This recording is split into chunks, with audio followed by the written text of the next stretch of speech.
Kay Andy Eigenman na tayo at kay Filmar Alipayo. Dined mo naman to ni Andy. Alam niyo po kung makikita natin yung ibang mga retrato in the past nitong si Filmar Alipayo, mas bibigyan ng kakaibang interpretasyon ng mga bashers. Kasi nagtuturo siya ng surfing. Sa pagtuturo po ng surfing bago isalang sa karagatan, hinahawakan niya ang kanyang estudyante, itinututok niya ang paa at kamay kung saan direksyon dahil siya nga po ay champion surfer. Kung yun ang nakita nyo, di lalo na, ito nga nasa ilalim ng puno, nasa publiko. Sinabi na kinakaliwa si Andy Eigenman. Ano masasabi mo, Romel? Ay naku, confident si Andy Eigenman na. Sabi niya, sabi relasyon namin, hinahayaan ko siya makipag-text, makipag-usap, makipagbarkadahan. Kahit na sino, basta tiwala ako. Alam mo yun, napakaganda, di ba? Very confident. Diyos ko, ikaw ba naman ang Andy Eigenman? Hindi ka ba magkakaroon ng matinding kumpiyansa sa ganda mo na yan? Ang ikinasasama lang ng loob niya, yung vlogger na nagbigay ng ibang interpretasyon. Totoo naman po yan. Subject to interpretation po ang lahat ng bagay, di ba? Parang yung mga hula ni Nostradamus nung 1556, 1558, pagka tagal-tagal ilang siglo na nakararaan, pag may nagyera, ganyan ang sinabi ni Nostradamus noong 1558. Pagka merong lumaghanap na tagutom at bumaha, naku, hinula yan. Hinula yan ni Nostradamus noong 1560, kung ano man yan. Ganun subject to interpretation, di ba? Correct. Lahat na lang binibigyan ng kung ano-ano. Di ba? Kaya buti na lang to si Andy Eigenman. Naku, confident. Naku, kahit ano pang sabihin nyo dyan, basta kaming dalawa nagkakaintindihan mag-asawa, bahala kayo dyan. Di ba ganun yun bahala at kayo saka kitang-kita naman natin kung paanong respetuhin at mahalin ni Filmar itong si Andy Eigenman. Inuunawa niya. At ganun din naman si Andy kay Filmar, di ba? Si Kape at si Gatas, ganyan kung tawagin sila sa Siargao. Ayan na, si Kape at si Gatas, di ba? Totoo naman kasi na isang puti at isang kayumanggi, di ba naman? Huwag na po nating to, huwag na nating intrigahin.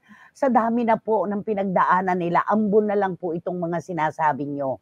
At sabi pa, umamin ka na kasi na isang araw maghihiwalay din kayo dahil hindi naman siya ang type mo. Sus Mariosep naman.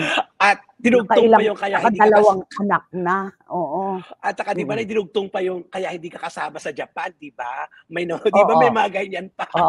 At meron pang karma mo yan kasi niloko mo nun si Albi Casino. Ibinalik na sa nakaraan. Sabi ko sa iyo talagang ito'y open to interpretation talaga, yung mga ganyan. Kaso si Andy, ang kumpiyansa niya mula ulo hanggang paa at alam niya kung gaano siya kamahal ni Filmar, kaya wala sa kanya yon. Kung makikita yung mga pictures noong araw, yung mga bago-bago pa lang, si Andy at si Filmar, ikaw ba, mag-aaral ka ng surfing, ilalagay ka ba ni Filmar sa gitna ng dagat kagad nang hindi mo alam ang gagawin mo? Di ba? Ang balanse, ang kamay, ang paa. Sus Mariosep. Ay, nako. Bigyan daan ko lang tong text ni Tito Al Mendoza. Makabuluhan lang to.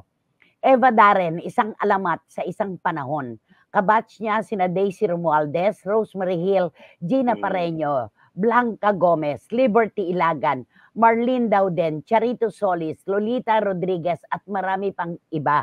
Ayun, karapat-dapat lang talaga na irespeto si Miss Eva Darren na pinanday na ng panahon ang kanyang talento sa pagganap. Okay. Ayan, edited naman yon at saka maraming tao sa paligid nila.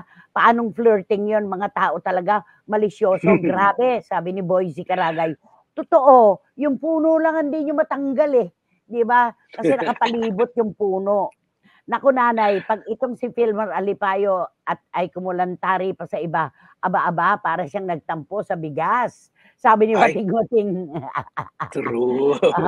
Yan. Hindi, nagmamahala naman anak. Alam naman natin yan.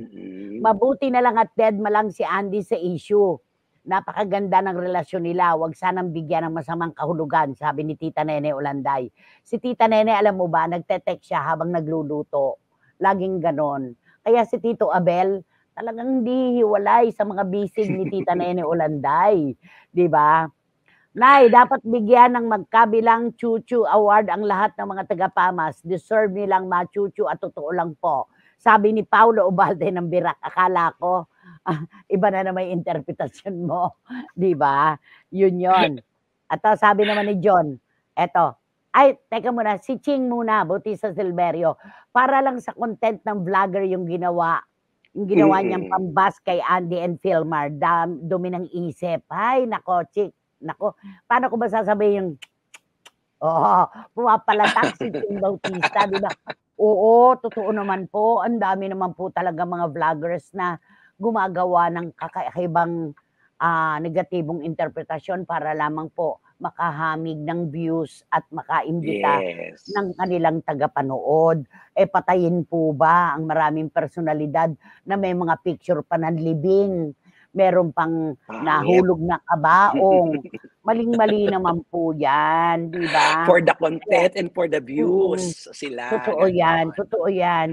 Nasobrahan sa interpretation minsan ng ibang mga vloggers. Sabi ni Neneng Putot Gensoli, marami at madalas yan. Pero lalaking-lalaki ang dating ni Philmar, pati kulay, Pinoy na Pinoy. Ano kaya ang address niya, Kuya Romel? Tinatanong ni Boyce address niya. Makararating ba sa Kalimos, Cargao? Magaling ka naman mag-Google, Boyce, di ba? Kayang-kaya mo yan.